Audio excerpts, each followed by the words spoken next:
Thank you for tuning in to another episode of Texas Street Stories, where we talk about what happens on these Texas streets. Today we will be talking about Jonathan Trevino, the Mexican version of Denzel Washington in Training Day. The Rio Grande Valley of Texas is a world apart, isolated by empty ranch land to the north, the Gulf to the east, and Mexico to the south. 1.5 million people live there amid dazzling wealth and stark poverty. But federal authorities say the valley is steeped in corruption of every stripe. Drug smuggling, vote stealing, courthouse bribery, under-the-table payoffs, and healthcare fraud. Corruption has always been an issue here in the valley. It has always been the compadre system. You scratch my back, I'll scratch yours. We will see how an elite anti-narcotics task force became the most brazen drug thieves on the Texas border. The temperature was nearing triple digits when Jonathan Trevino strapped on his bulletproof vest, slipped his .40 caliber Glock into his ankle holster, and got ready to go to work. It was Thursday, July 26, 2012, one of those summers in South Texas when the hot air settles on the Rio Grande Valley like a blanket. The Gulf breeze was already sticky as Trevino climbed into his unmarked Chevy Tahoe and started it up. Trevino was a police officer in Mission, a bustling city of 80,000 on the Texas-Mexico border. Part of a flourishing bilingual metropolitan region with 5 international bridges, Mission also sits firmly in one of the Office of National Drug Control Policy's 28 HIDAs, or high-intensity drug trafficking areas. Smuggling hotspots where the federal government spends an extra $240 million a year battling narcotics. Nearly 800,000 pounds of marijuana and several tons of cocaine are seized there every year on their way to street corners and living rooms all over the country. And that's not counting the stuff that does get through. As the leader of an elite street-level narcotics squad, Trevino was in the middle of the action. At 28, Trevino was young to be heading up his own narcotics unit. 5'10" and built like a second baseman, he had a boyish goatee, a baby face, and a habit of rubbing his head when he got confused. But he had good street connections and a solid pedigree, plus a knack for sniffing out drugs. His supervisor joked that they didn't even need a canine, they had Trevino. He was driving to work when the call came in. An inmate in the county jail had tipped 2 of his guys to a suspected cocaine stash 2 towns over, in a little peach-colored house with cactuses in the yard and a vacant lot next door. Trevino turned the truck around and went to meet his deputies, plainclothes cops in t-shirts and wraparound shades, all SWAT-trained and hand-picked by Trevino himself. They were part of a special task force that drew from the county sheriff's office and Mission PD, meaning they had jurisdiction to operate in the city and county alike. Their official name was an interagency jumble, Hidalgo County Sheriff's Office, Mission Police Department local-level drug unit, but everyone called them the Panama Unit. When they got to the house, no one was home, so Trevino parked nearby and waited. In his sneakers and khakis, with his silver badge tucked into his shirt, the only indication that he was a cop was his olive green tactical bulletproof vest, which said police on the front in big block letters. Trevino loved that vest. He'd paid $120 for it at a military supply store called Green Beret. He could have gotten a police-issue vest for free, but police-issue vests didn't look as cool. "I'd rather spend $120 to at least look halfway decent," he later said. Still, even without the vest, he wasn't exactly undercover. He also wore a yellow t-shirt, the jersey from the Panama Unit softball team, with the number 7 and Trevino on the back, and on the front, Team Justice. Around 2 p.m., a black Buick eased into the driveway and 2 deputies came whipping up behind in a maroon SUV and leapt out, weapons drawn. "Hands up, motherfuckers!" one shouted. Trevino followed in his Tahoe, the hidden red and blue grille lights flashing. The owner of the house was Jose Perez, a 62-year-old retired auto mechanic. "Where's the coke?" Trevino demanded. Perez said he had no idea what he was talking about. As one deputy stood watch over Perez and his wife, Trevino retrieved 3 semi-automatics and took the other deputies inside to toss the house. Accounts differ about what they found, but in Trevino's telling, one officer noticed something funny about the bedroom floor and uncovered a secret compartment containing a scale and 7 baggies of cocaine. Perez denies this, though federal investigators corroborated it. Trevino sat Perez on the bed. "You're going to jail," he said, "unless you tell me where some drugs are." This is standard practice in narcotics work, flipping a small timer to get a bigger fish. Perez called a guy he knew and said he needed 2 workers, slang for kilograms of cocaine. They set up a 4 p.m. meeting outside Matt's Cash and Amp, Carry, a hardware store near the freeway, and Trevino let Perez go. When the alleged dealer showed up, the Panama unit arrested him. Not for the 2 kilos, but for the small baggies they'd allegedly found at Perez's house. The kilos they kept and later sold to a connection for around $15,000 each. They also pocketed $25,000 of the suspect's cash, according to the FBI. All in all, $55,000, not bad for an afternoon's work. For the past year, Trevino and the Panama unit had been operating one of the most efficient drug robbery rings in Texas, taking money from some dealers and traffickers while using their police weapons and police cars to rob others. "These guys were outlaws," one former Hidalgo County deputy says. Adds another, "They were running around like that movie Training Day." They started off stealing ounces of weed and eventually stole so much they attracted the attention of the FBI, the DEA, Homeland Security, and the Texas Rangers, not to mention at least one revenge-seeking gang. The Panama unit's crimes were a black eye on border law enforcement, especially the majority of officers who are honest cops. The case also raised questions about who is being enlisted and what resources are being devoted to fighting the nation's drug war. Until it was exposed, the unit was seen as an example of what local drug enforcement was doing right. Most incredibly, its crimes were all happening on the watch of one of the most powerful lawmen in Texas and one of the U.S. government's most trusted border advisors, the popular Hidalgo County Sheriff Lupe Trevino, aka Jonathan's father. When Mexican drug lords first descended on the Rio Grande Valley 25 years ago, they found a land of opportunity, a rugged corner of Texas marked by sugarcane fields and chaparral, separated from Mexico by just a thin blue line on a map.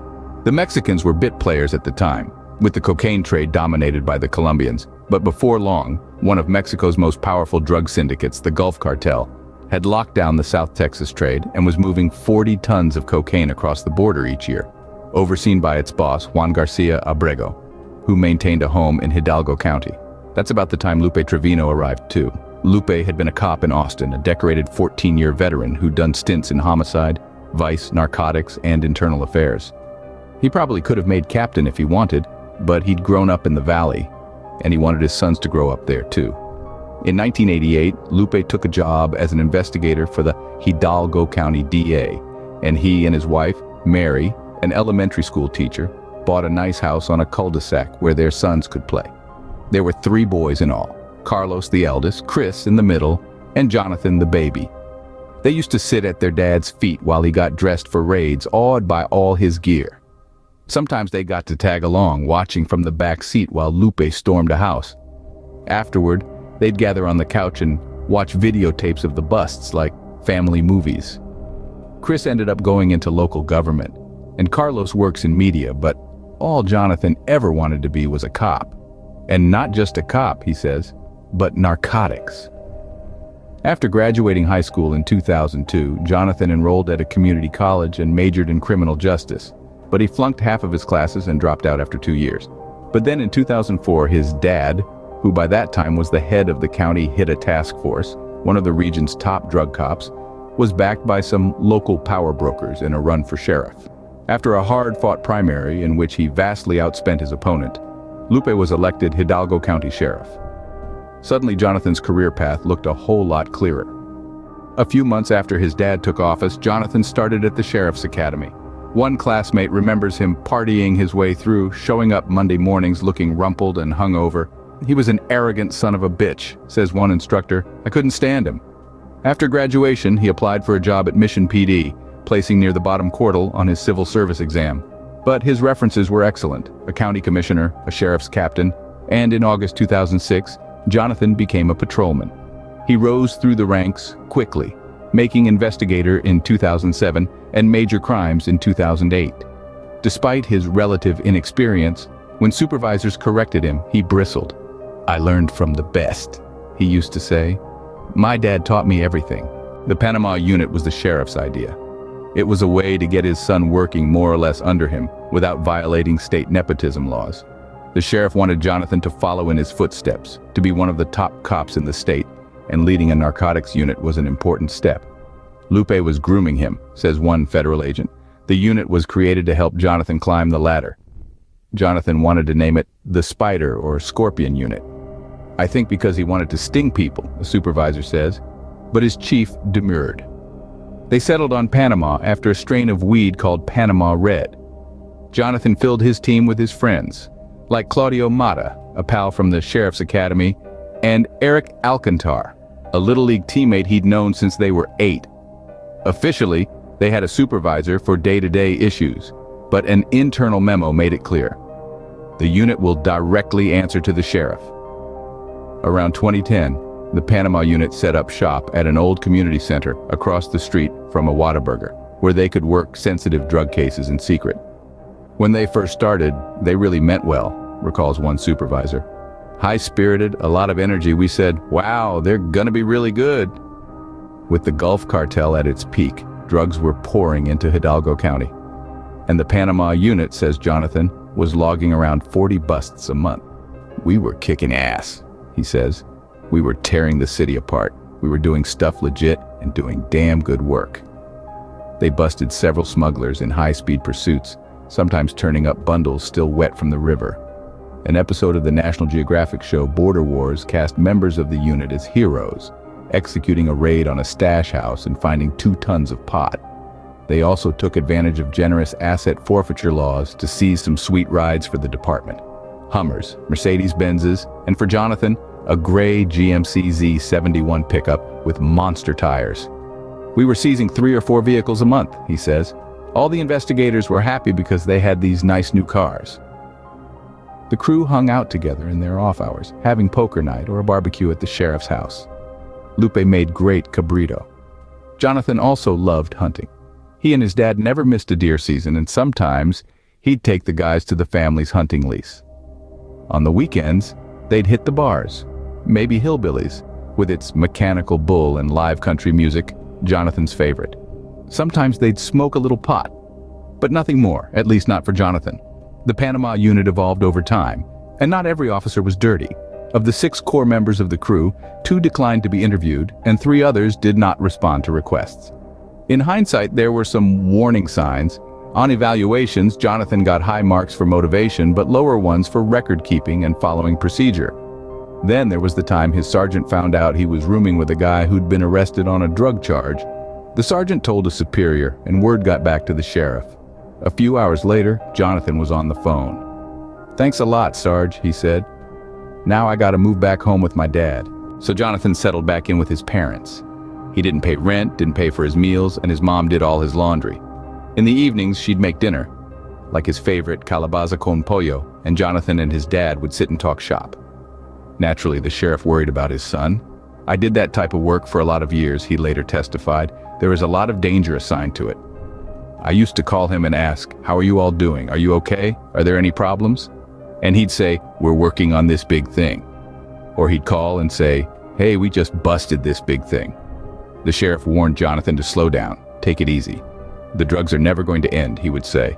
'The drugs will always be there.' But he was also proud of his son, and he bragged about him to anyone who'd listen. 'My son is the hardest working narcotics investigator in Hidalgo County,' he'd say. Even years later, sitting in a federal prison, Jonathan recalls with pride something the sheriff once told him: 'I was good at narcotics, but you're better.' Corruption runs deep in the Rio Grande Valley. One natural result of Mexico's $10 billion a year cartel industry and America's $30 billion a year drug war.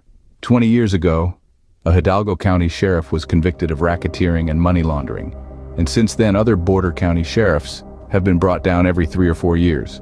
Narcotics investigation is a very slimy world, Sheriff Trevino told local newspaper The Monitor in 2008. But Lupe was different.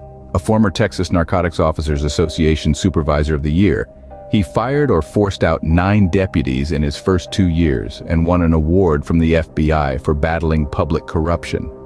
Even Washington, D.C. took notice as Lupe made frequent appearances before the Homeland Security Advisory Council, briefing luminaries like Attorney General Eric Holder.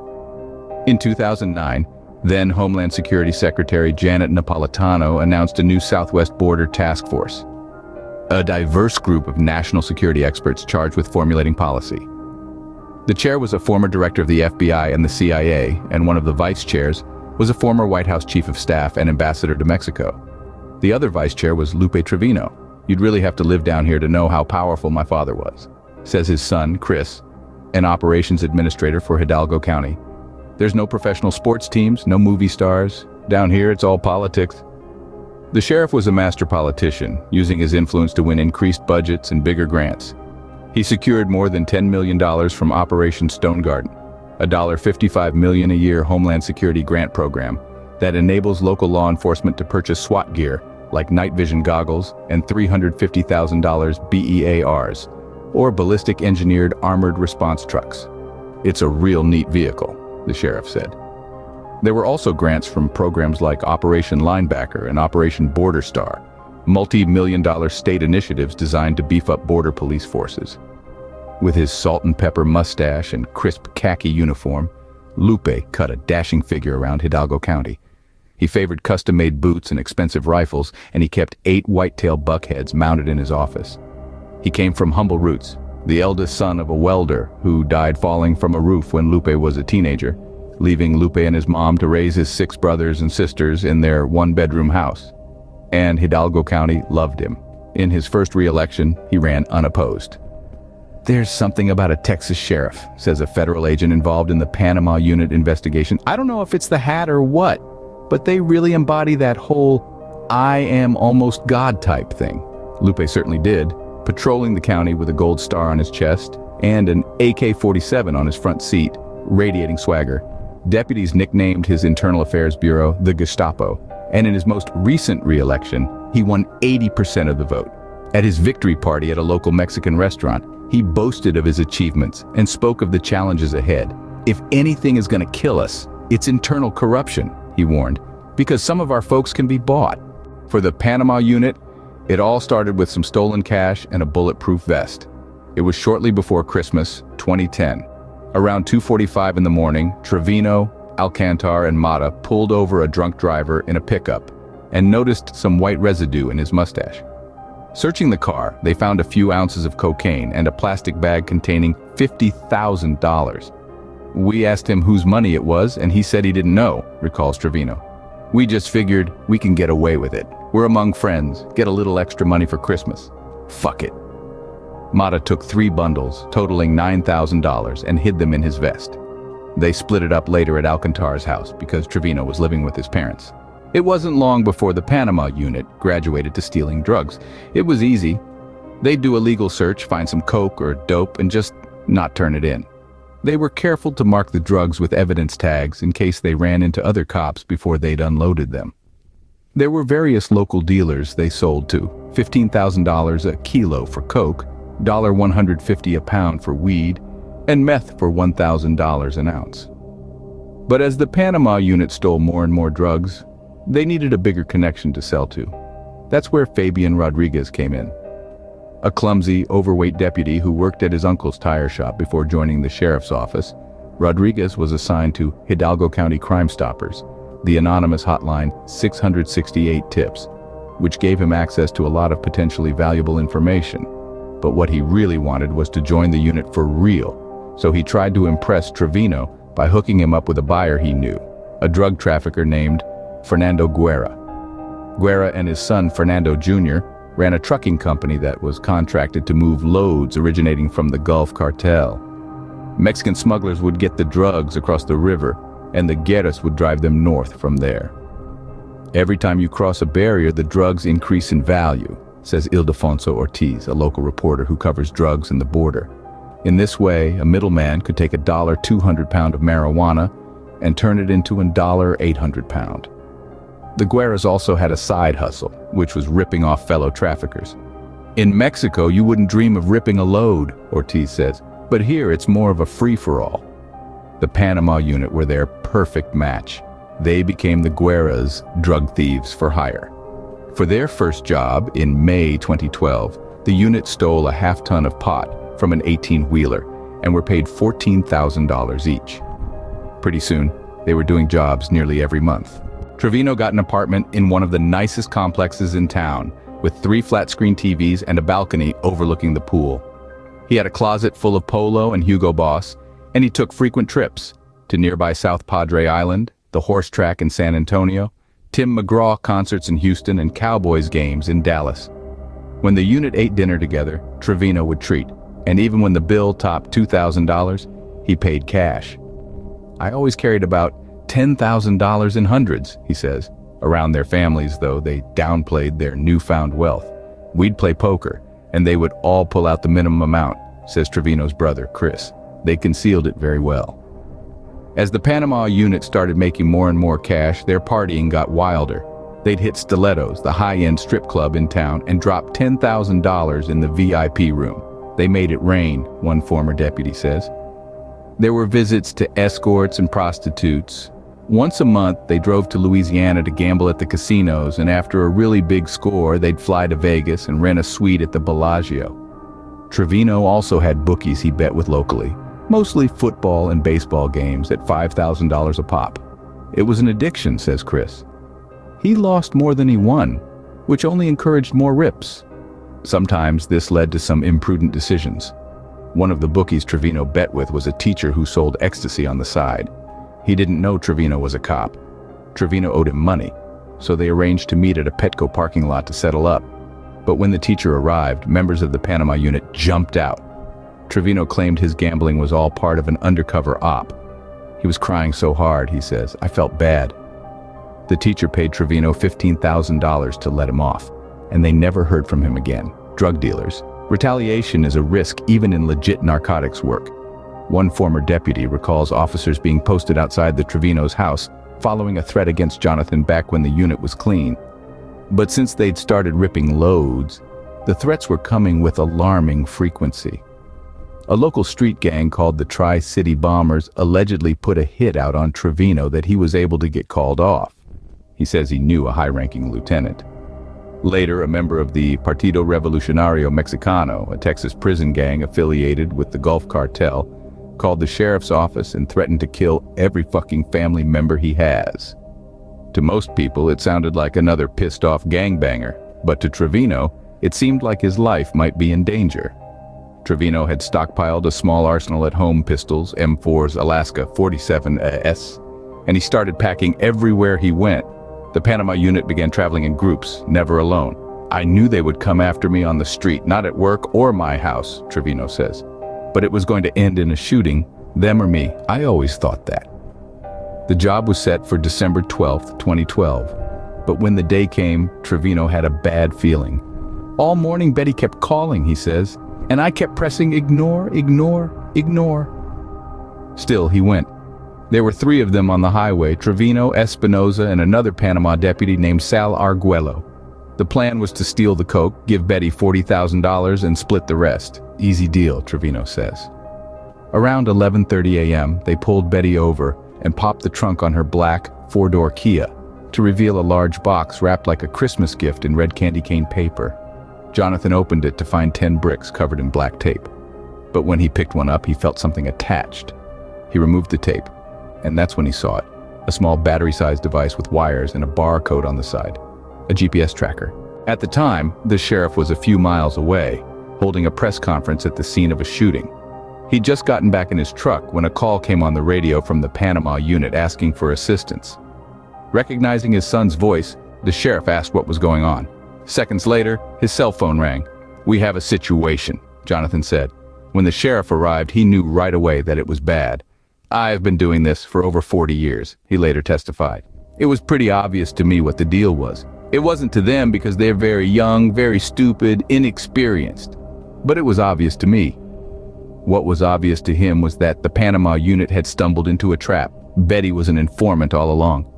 Loaded up in a government vehicle with government cocaine, as Espinoza's lawyer later put it. She'd been recruited by HSI to set up Jonathan and his crew. The Panama unit had just been stung. Jonathan tried to cover himself and said they pretended to go along with Betty's bribes as part of an investigation. Are you lying to me? The sheriff demanded. Jonathan swore he wasn't. The sheriff then asked Betty which federal agency she was working for. Betty became hysterical, claiming that the drugs belonged to the Sinaloa cartel and that they needed to get out of there before they got killed. She put on a heck of a good act, the sheriff later testified. I mean, she was really crying and carrying on. Lupe told a unit to take Betty back to the sheriff's office. Then he called his contacts at the FBI and the DEA. There were 2 possibilities, he told them. Either the Sinaloa cartel really is tracking these things and we've got a problem, or these are your GPS units and you need to... do what you have to do to a cheated-on husband. They may live under the same house, share the same bed, share the same finances, but the spouse is always the last to find out. About the feds, he added, I want them to investigate me. I want them to take a good look. As it turned out, the sheriff would get his wish. Further investigations revealed that Lupe was receiving money from a local drug lord named Thomas Gonzalez, aka El Gallo, the Rooster. El Gallo was like a real-life version of Gus Fring from Breaking Bad. He owned a cold storage company, T&F Produce, whose logo was a chicken, and which he used as a front for his drug smuggling operation. He and his logistics coordinator, who moonlighted as the coach of a girls' basketball team, would pack marijuana and cocaine in tractor trailers full of vegetables and ship them all over the country. Arkansas, Tennessee, North Carolina, even as far north as Iowa. A well-known narco-corrido singer named Chuy Quintanilla sang of El Gallo's exploits. He's a real man with the blood of a fine gallo, and his people admire and respect him. He doesn't like violence. He'd rather use his head, but if necessary, he can use a machine gun. El Gallo was rumored to have ties to the Zetas, the terroristic Mexican cartel currently locked in a bloody war against their rivals in the Gulf Cartel. 2 of his brothers were in prison in the US, and his mother supposedly died in prison in Mexico. He'd been on Renault's radar for more than 2 years, and once escaped a bust in a chase at 115 miles per hour. But he wasn't the type to keep a low profile. On the gates, outside his mansion in the sugarcane fields east of town, were 2 ceramic roosters, right next to the signs that read, "Re-elect Sheriff Trevino." The sheriff swore he'd never met El Gallo. Yes, he'd been to his property twice, once to investigate the signs which he said were fake, and once to investigate a triple murder at a cockfight elsewhere in the county. El Gallo's dad was a big cockfighting enthusiast, but he'd never met the man. "I'll take a polygraph," he told the feds, according to his son Chris. "I don't even know what the fuck he looks like." But when an investigation turned up $10,000 in illegal campaign contributions from El Gallo, the sheriff was sunk. In March, he resigned, and in July, he was sentenced to 5 years for money laundering. Vice principal. The left side was filled with federal agents. The proceedings stretched over 2 days, with most sentences ranging between 10 and 14 years. Trevino, who was sentenced last, was represented by a defense attorney named Bobby Joe Izaguirre, whose previous clients included 2 ex-chiefs of the Gulf Cartel. The $120 bulletproof vest that Trevino had been so proud of ended up coming back to haunt him. The judge imposed an extra penalty for using body armor in a drug trafficking crime. In the end, he got 17 years. On a crisp autumn day at the beginning of November, Trevino shuffled into the visiting room of a federal prison in an eastern state that he requested not be named. He wore Nike sneakers and a khaki jacket and work pants, sheriff's colors, and his thick black beard was flecked with gray. He sat at a small table, a little hunched, and asked for some snacks from the vending machine: a tuna sandwich, potato chips, and a can of Dr. Pepper. Trevino wanted to make it clear that he never informed on anyone outside the unit, on either side of the law, partly out of concern for the safety of his family. He noted with pride how he stood up in court and took his punishment like a man. He said he was grateful to the feds who arrested him, as weird as it sounds, for stepping in before anyone got hurt or killed. And he forgave the people he says ratted on him, including the rest of the Panama unit. "Even though they turned on me in open court, I would still take a bullet for these guys." Chris thinks if his brother had come clean earlier, he might have been able to work out a deal. "My dad would have turned him in immediately to the feds and said, 'My son will cooperate,'" he says. He had plenty of outs and he didn't take any of them, but he says the sheriff also bears some responsibility. "The unit didn't have any supervision whatsoever," says Chris, "and to be honest, I blame my dad for that." But according to Jonathan, the thought of confessing never crossed his mind. "I couldn't," he says. "My dad would have been so disappointed." Prison could be worse for Trevino. He has a fantasy football team and can use the bathroom without permission. With good behavior, he could get out in his early 40s. And though the government seized the cash he had hidden in his safe, he says, he also had 2 more hiding places they don't know about. In the meantime, he misses being a cop. "I enjoyed my job so much," he says. "I loved waking up, going to work, getting busts, even doing crooked stuff. I was proud. 5,000-pound dope busts? Some narcotics officers will never get that in their careers. So I felt accomplished knowing we got 4,000 pounds off the street, even when we put 1,000 back on it. There's a new sheriff in Hidalgo County now. Before he took office, he had to sign a pledge that he was never in any way associated, directly or indirectly, with the Gulf Cartel, the Zetas, the Sinaloas, or anybody else. On the border, the violence continues. The same day the Panama unit arrived in court for sentencing, 14 people were gunned down a few miles away in Reynosa, 2 of them federal policemen. A few months later, the Hidalgo County Sheriff's Office received a new grant from Homeland Security's Operation Stone Garden, $4.7 million, its biggest